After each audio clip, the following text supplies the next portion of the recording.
자리가 주어지면 제가 왜 못하겠습니까? 기회가 되면 해야죠. 할 자신도 있고요. 하반기는 원구성을 새로 하기 때문에 제가 법사위의 검찰개혁에 여러 가지 과제들이 있어요. 대표적인 게 이제 보안수 사건이랑 아주 중요한 게 검찰의 지금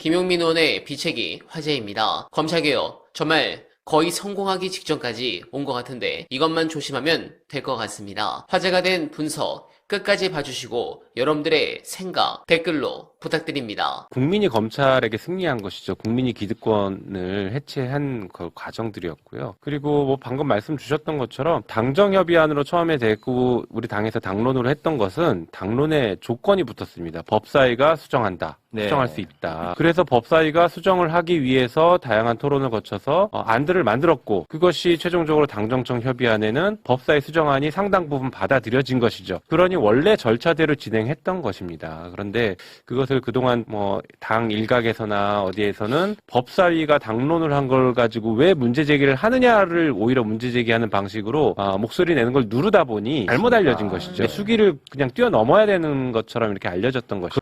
제가 예전에 어느 방송에서 한참 전이긴 한데 그 얘기를 했어요. 이게 장판교에선 장비 심정이다. 딱 혼자 서 있는 심정이었거든요. 어떻게 몰려올지 아는데 검찰이랑 이런 검찰개혁 때문에 이렇게 싸워본 적이 제가 한 해, 두 해가 아니라 거의 한 15년째 이러고 싸우고 있는데 어떻게 할지 알기 때문에 어떤 방식으로 가야 된다. 근데 그 흐름에서 지금 당이 취하고 있었던 어떤 조치들은 잘못된 조치들을 자꾸 취하고 있는 것 같다라는 심정 때문에 제가 그 문제를 계속 제기했던 것이죠. 결론적으로는 지금은 잘 됐어요. 근데 지금 뭐 우리 체육 진행자님께서도 말씀하셨는데 그런 것 같아요. 개혁을 한다는 게요. 동료들의 차가운 시선을 견뎌내는 것부터 시작돼요. 아이고. 제가 진짜 빈말이 아니라 21대 때 검찰개혁을 처음 얘기했을 때 의총에서 싸늘하게 식는 그 분위기. 그리고 지금 22대 들어와서 다시 검찰개혁을 얘기하면서 문제 제기를 했을 때 아주 빠르게 식어버립니다. 시선들이 아주 빠르게 식어요. 그런데 거기서 그쳤던 게 아니라 뭐 잘 아시는 것처럼 이제 지지층이 또 갈라지기 시작하면서 이 문자들이 막 이렇게 오는 게 보면 히스토리가 있어요. 앞에서는 예전에 온 문자는 엄청 칭찬하고 저한테 잘했다. 라고 하셨던 분이 그러면 진짜 더 가슴 아파요. 어느 순간 갑자기 네가 뭔데 대통령을 들이받냐라고 하면서 오는데 그 히스토리가 있으니까 진짜 마음 아프더라고요. 그래서 그런 의미에서 뭐 이제 개혁의 어려움이 있었지만 결과는 잘 됐죠. 제가 하나 여쭤볼게요. 우리 의원님한테 뭐 이 질문이 타당한 질문인지는 잘 모르겠지만 궁금해서 법사위원장 추미애 위원장이 오늘 이제 사퇴하지 않았습니까? 선거 때문에. 그 자리에 누가 가는지에 대해서 사람들의 관심도가 굉장히 높습니다. 아마 대행체제로 가지 않을까라고 얘기하시는 분들도 많고 과거에도 대행체제로 갔던 적이 있었어요. 박주민 의원이 간사로 하면서 위원장 대행을 했었습니다. 그래서 그렇게 예상을 저도 하고는 있는데 한편으로는 저보고 위원장 하라고 하시는 분이 많습니다. 자리가 주어지면 제가 왜 못하겠습니까? 기회가 되면 해야죠. 할 자신도 있고요. 하반기는 원구성을 새로 하기 때문에 제가 법사위에 있을 수 있을지조차도 아직은 결정이 안 돼 있는 상태입니다. 제가 하반기에 법사위에 안 있을 수 있으니 어떻게 될지 모르니 있더라도 뭐 위원장이나 간사가 아니라 그냥 위원으로 있을 수 있으니 그렇다라고 하면 미리 좀 논의를 정리해 놓는 게 필요하지 않을까라는 생각을 하고 있는 겁니다. 이제 사실 검찰개혁 우리가 중요한 부분을 끝냈는데 저는 70% 했다라고 생각은 합니다. 이제 3단계 남아있죠. 그렇죠. 남은이 검찰개혁에 여러 가지 과제들이 있습니다. 그래서 그런 것들을 지금 이제 공론화하면서 해야 돼요. 대표적인 게 이제 보안수 사건이랑 아주 중요한 게 검찰의 지금 수사관들을 공소청, 신설되는 공소청으로 그대로 데려가면 안 되는 게 중요합니다.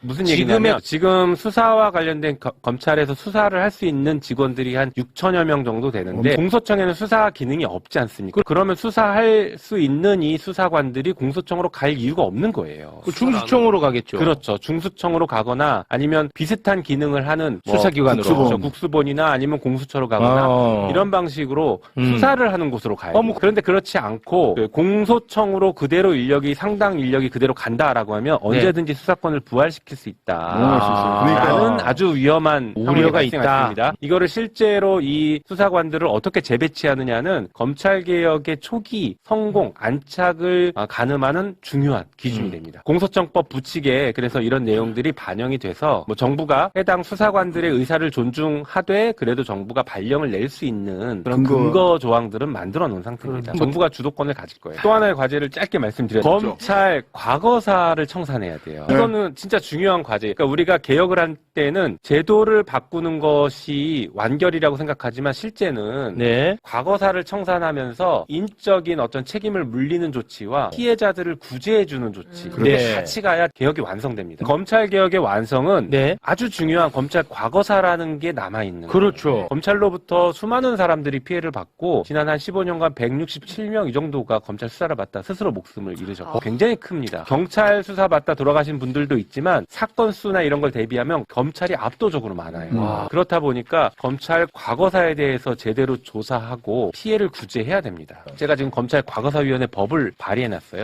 네, 공감합니다. 지금부터 중요한 부분을 보고 드립니다. 자본주의 사회에서 인간은 이익을 따라 움직입니다. 범죄자들도 마찬가지입니다. 사기꾼들이 수십, 수백억을 해먹고도 당당하게 고개를 들고 다니는 이유는 그들의 간이 부어서가 아닙니다. 머리를 굴려 계산을 해보니 감옥에 잠시 다녀오거나 집행유예로 풀려나는 비용보다 사기를 쳐서 얻는 수익이 압도적으로 크기 때문입니다. 선배 검사 출신 변호사가 전화 한 통 걸고 후배 현직 검사가 직권을 남용해 커피를 타주며 기소를 덮어주거나 구형량을 대폭 낮춰주는 짓. 우리는 이것을 고상하게 정관예우라고 부르지만 실상은 국가의 수사권과 기소권을 사유하여 범죄자와 수익을 나누어 먹는 지독한 부패 카르텔의 비즈니스입니다. 법이 사기꾼을 처벌하는 것이 아니라 오히려 20억짜리 통행료를 받고 80억의 범죄 수익을 보증서주고 있는 셈입니다. 그렇다면 이 기가 막힌 수익 모델이 어떻게 수십 년간